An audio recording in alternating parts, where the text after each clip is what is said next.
Let's make some changes to this application to understand the stateless components. If you see, we have a single component called app, which is being rendered onto the root div here, and that contains a heading. There is also a h3 which is displaying the value of the num, and there are two buttons here. Let's create our own component representing a button by using a variable. So I can say const, I'll call it as btn equals to props arrow and then a round bracket which represents the return value of this particular component. Now if you carefully observe, props is the parameter of this function.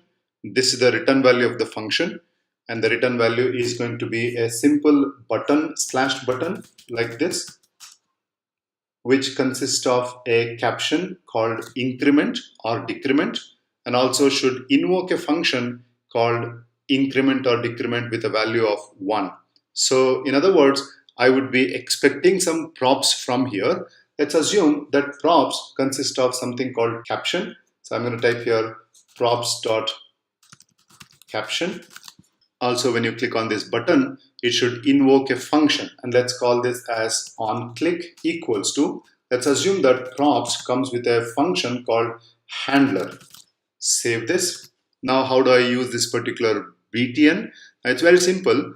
We may have to substitute this with our own component. So let's remove this, and I'll type here btn with b capital btn, and of course I can just give it like this. But then of course I have not passed any caption as well as handler. So I'm going to supply here caption equals to, I can supply in quotes increment, that's what I want to call this as, and then I can pass a handler equals to, I need to supply a function, and this is where I'm going to supply this dot increment or decrement with 1 as the value. Now if you carefully observe here, caption and handler, they are received as props.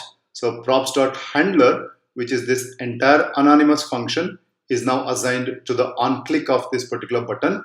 And of course, the value of increment is now added to this particular props.caption. So now I can remove this and then make a copy of the same here, and then I call this as decrement and make this as -1.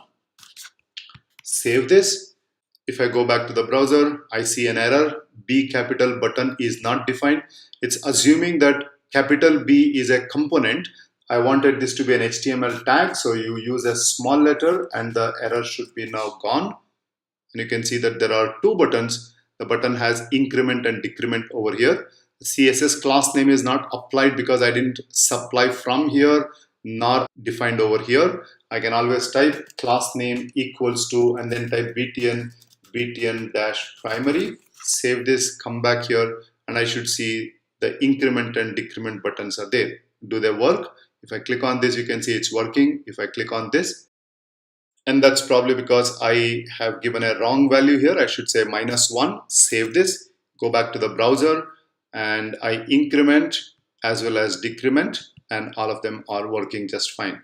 Since this particular component is not a class, it is a function, there is no this keyword, which means that there is no state.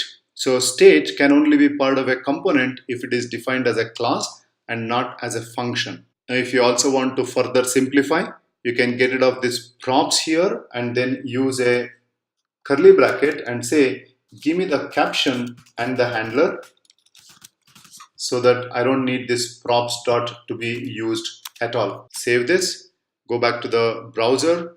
I should say increment works, decrement also works. So point to remember, if you create a component using a function, it is always going to be stateless.